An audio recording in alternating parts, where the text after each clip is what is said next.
Greetings and welcome to the GSE Solutions fourth quarter and full year 2019 financial results conference call. At this time, all participants are in a listen-only mode. A brief question and answer session will follow the formal presentation. If anyone should require operator assistance during the conference, please press *0 on your telephone keypad. As a reminder, this conference is being recorded. It is now my pleasure to introduce our host, Kali Al of the Equity Group. Thank you, Mr. Al. You may begin. Thank you, Diego, and good afternoon, everyone. Thank you for joining us today. Before we begin, I would like to remind everyone that statements made during the course of this call may be considered forward-looking statements within the meaning of Section 27A of the Securities Act of 1933 as amended, and Section 21E of the Securities Act of 1934. These statements reflect current expectations concerning future events and results. Words such as expect, intend, believe, may, will, should, could, anticipate, and similar expressions are words that are used to identify forward-looking statements, but their absence does not mean a statement is not forward-looking. These statements are not guarantees of future performance and are subject to risks and uncertainties and other important factors that could cause actual performance or achievements to be materially different from those projected.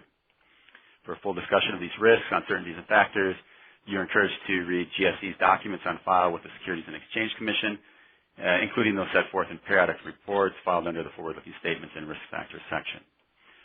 GSE does not intend to update or revise any forward-looking statements, whether as a result of new information, future events, or otherwise. On this call, management may refer to EBITDA, adjusted net income, and adjusted EPS, which are not measures of financial performance under generally accepted accounting principles or GAAP. Management believes that these non-GAAP figures, in addition to their other GAAP measures, provide meaningful supplemental information regarding the company's operational performance. Management uses these non-GAAP measures to evaluate the performance of GSE's business and to make certain operating decisions such as budgeting, planning, employee compensation, and resource allocation. This information facilitates management's internal comparison to GSE's historical operating results as well as the operating results of its competitors. Since management finds these measures useful, GSE believes that investors may benefit by evaluating both GAAP and non-GAAP results. Investors should recognize that these non-GAAP figures might not be comparable to similarly titled measures of other companies. Measures should be considered in addition to and not as a substitute for or superior to any measure of performance prepared in accordance with GAAP. A reconciliation of non-GAAP measures to their most directly comparable GAAP measures in accordance with SEC Regulation G can be found in the company's earnings release. I'd now like to turn the call over to Mr. Kyle Loudermilk, Chief Executive Officer of GSE. Kyle, please go ahead. Thank you, Kali. I'd like to welcome everyone to GSE's fourth quarter 2019 financial results conference call. Joining me on today's call is Emmett Pepe, our Chief Financial Officer. Earlier today, we issued a press release covering our fourth quarter and full year 2019 financial results. Hopefully you've had a chance to review this news release, but if not, a copy can be found on our website at www.gses.com under the news section. First of all, COVID-19 is on the top of our minds, so I'll begin today's call with an overview of how our organization is addressing risks related to its spread and briefly discuss our view of its impact on GSE's business. First, let me say our thoughts are with those individuals whose health has been directly impacted by this outbreak, as well as those in the front lines battling the crisis. We're committed to protecting our employees, business partners, and customers in this time of uncertainty.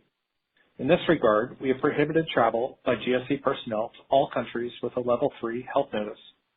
Elsewhere, we are engaging in only essential travel. We remain in close communication with our clients through virtual platforms, including traditional telephony and conference calls, video conferences, and email. Moreover, we have implemented a plan for our employees to work remotely from home, and the results in productivity have been good so far. We do have certain team members who work at client locations as essential service providers.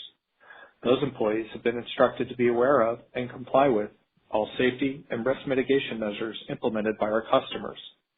Our own risk mitigation plan, which follows the lead of local and national authorities and agencies, has been communicated throughout our organization and to clients who have inquired about it. While it is difficult to quantify the precise impact of the COVID-19 outbreak on our business, recently we were forced to furlough just a few billable employees at HyperSpring at client request. On the other hand, our Absolute Consulting business is providing payroll services for more than 100 individuals deployed on a new project to handle services for a stand-up hospital in Long Beach, California, in support of the state's COVID-19 efforts. This is an excellent example of our team's ability to adapt and capitalize on outside-the-box opportunities. I am proud of our team's resilience and being part of the national solution. By and large, our nuclear industry clients have designated GSE an essential services provider. As such, projects underway remain in place and continue so far. While early in this crisis, we continue to receive new orders, but would anticipate a potential delay in certain new orders and client activities as they look to determine the impact of COVID-19 on their respective environments. A lot is simply unknown at this point. We are doing everything in our control to manage our operations effectively during these challenging times. Fortunately, as I stated, our services are considered essential given our critical role in supporting the safe and efficient operation of our clients' nuclear facilities, which deliver reliable, always-on, carbon-free power to the grid. I would like to note that GSE has submitted our application to participate in the Paycheck Protection Program through the Small Business Administration via Citizens Bank, our lender of record.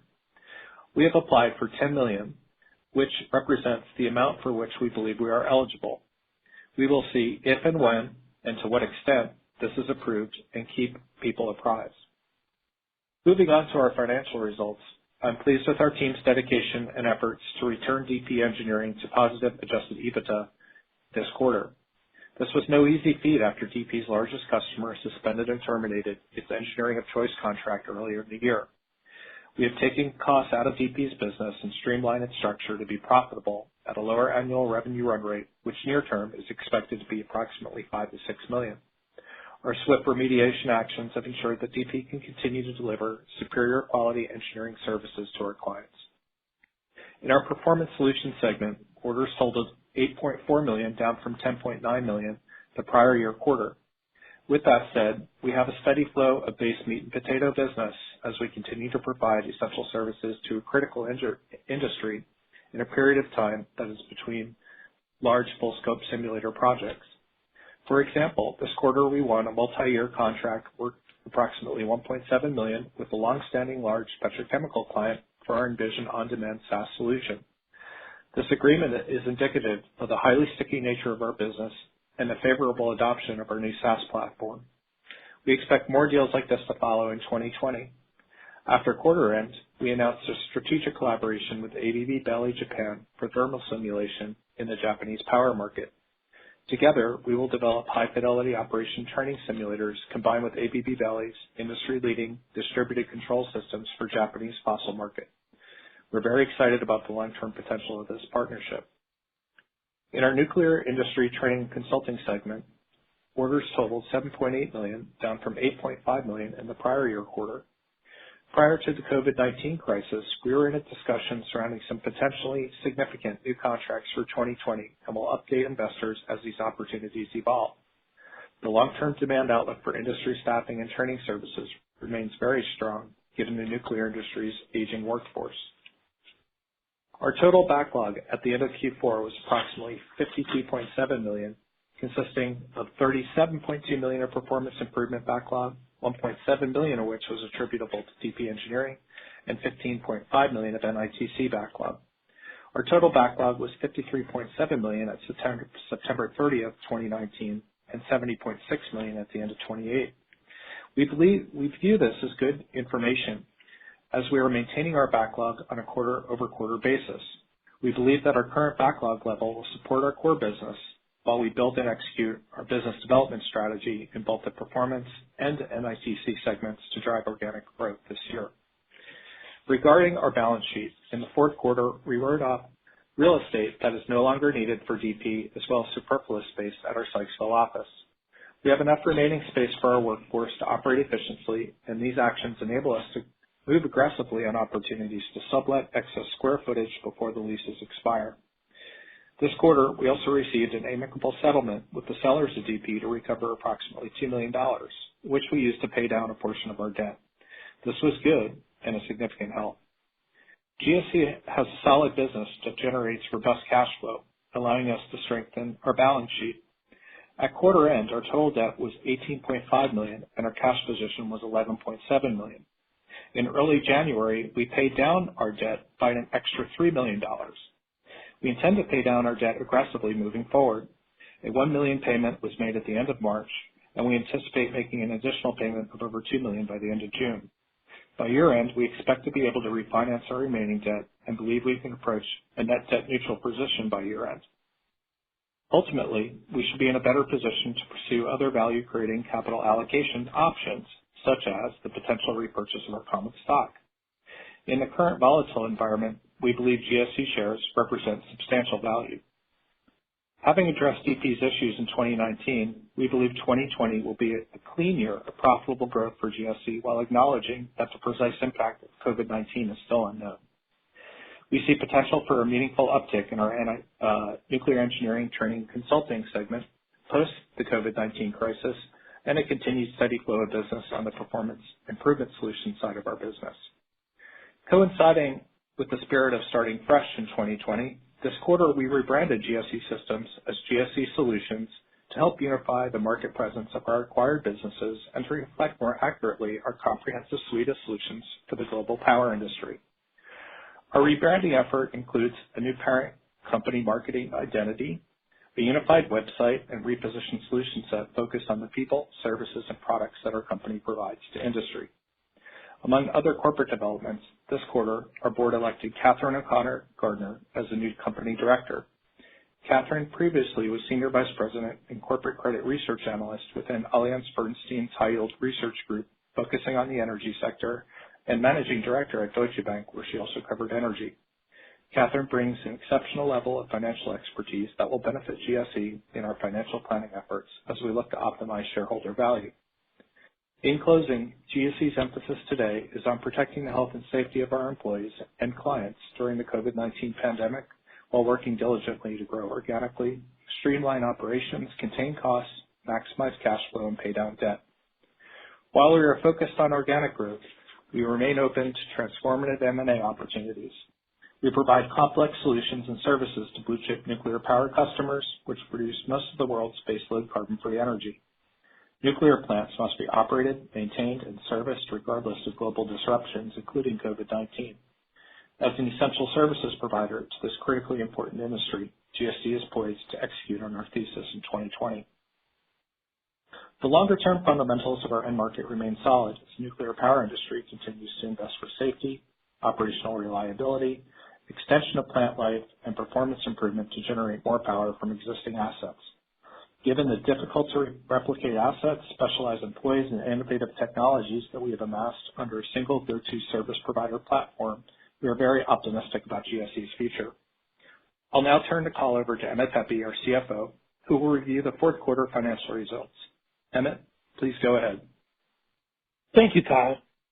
Total revenue Q4 2019 was $17.3 million compared to $22.9 million in Q4 2018. Reflecting a $3.2 million decrease in our performance improvement segment revenue and a $2.4 million decrease in our NITC segment revenue. The decrease in performance improvement revenue was driven primarily by the successful conclusion and commissioning of 3 new full-scope simulators to a southern nuclear utility in mid-2019, as well as a full-scope simulator build in Slovakia that's nearing completion. The decline in NITC revenue was primarily due to lower staff augmentation needs from customers during the quarter. As Kyle touched on previously, we are excited about new business development activity in this segment and are well positioned to deliver improved results in 2020. Gross profit in Q4 2019 totaled $5 million compared to $6.5 million in Q4 2018. Performance improvement gross profit declined by approximately $1.7 million to $5.1 million. NITC gross profit increased approximately $250,000 year over year to $1.6 million, driven by a greater mix of higher margin projects. In 2019, we invested in our business development function by hiring 3 new salespeople and are beginning to see the returns of that investment.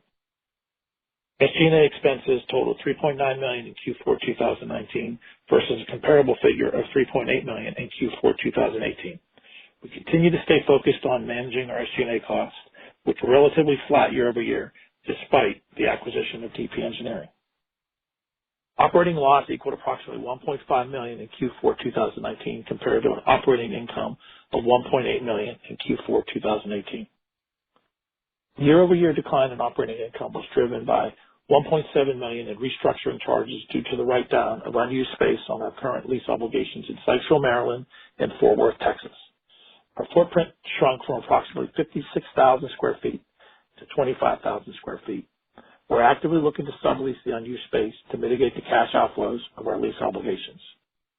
Non-GAAP adjusted EBITDA, as defined in our earnings release, totaled approximately $1.8 million in Q4 2019 compared to approximately $2.8 million in Q4 2018.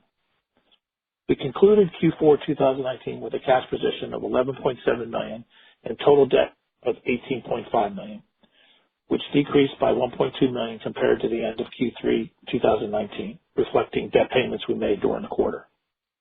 Regarding our debt with Citizens Bank, we are currently in the process of amending our terms and expect to announce those changes this coming week. I will now turn the conversation back to Kyle. Thank you, Emmett. Operator, please open the floor for questions. Thank you. We will now conduct our question and answer session. If you would like to ask a question, please press star 1 on your telephone keypad. A confirmation tone will indicate that your line is in the question queue. You may press star 2 if you would like to remove your question from the queue. For participants using speaker equipment, it may be necessary to pick up your handset before pressing the star keys. We'll pause for a few moments to see if there are any questions. Thank you.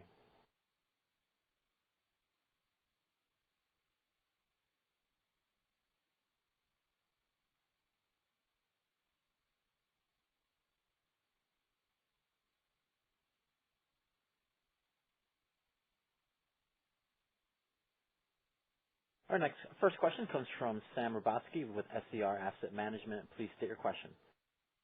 Yeah, has the real estate been written down to zero that any rental would produce a profit, or what are we carrying that at? That's a good question. Yeah. Emmett, do you want to take that? Yeah, I'll take it, Kyle. Yeah, we portioned off and cordoned off and made idle space, and we wrote that down to zero. So if we were to sublease that, that would be upside, yes. That portion only has been written down. Yeah. Is there a range of potential rental income for this?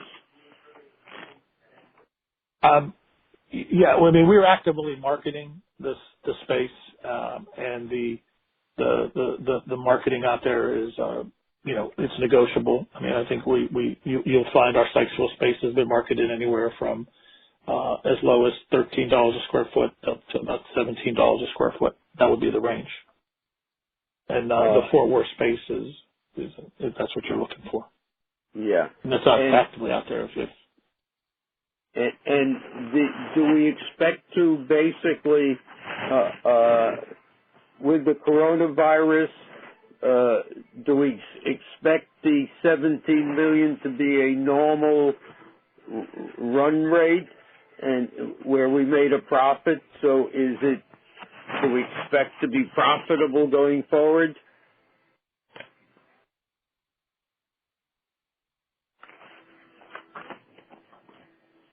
Emmett, do you want to take that? Well, I mean, we clearly expect the business to be a profitable business. I mean, we wouldn't give you guidance as to run rate, and as Kyle mentioned, we really have yet to see and are still assessing any impact. Right up at this point, we've gotten new orders. I mean, there's probably some things that'll slip, but will not go away because they need to be done by our customers. So I think we're not prepared to really kind of dig into corona impact because that's still being assessed. I'm sorry. What was the operating income of $2 million? I'm sorry, you may have mentioned it. I sort of missed that.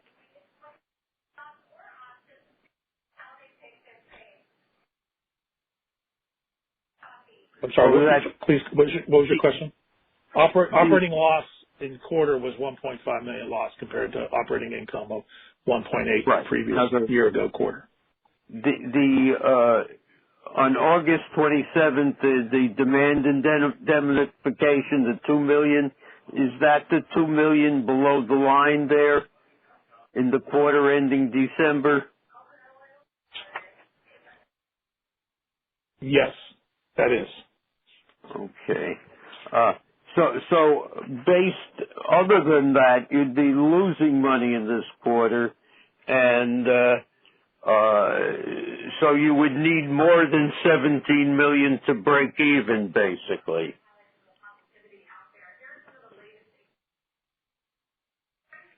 Well, everything is going to be unique to mixes on margin and other costs.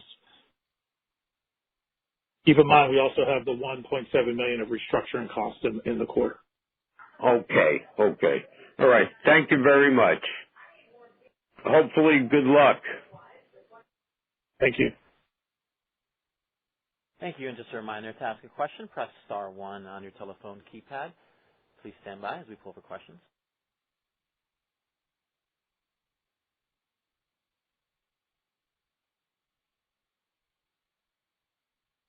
Ladies and gentlemen, there are no further questions. I'll turn it back to Kyle Loudermilk for closing remarks. Thank you. Okay, thanks very much. First of all, I'd like to thank everyone for joining us. We appreciate your time and interest in GSE. While we won't be on the road for investor conferences in the near term, given COVID-19, we are and remain accessible for one-on-one calls. So please reach out to our IR firm, The Equity Group, if you're interested in scheduling a follow-up call, and I'll certainly look forward to speaking with you. Thank you, everybody.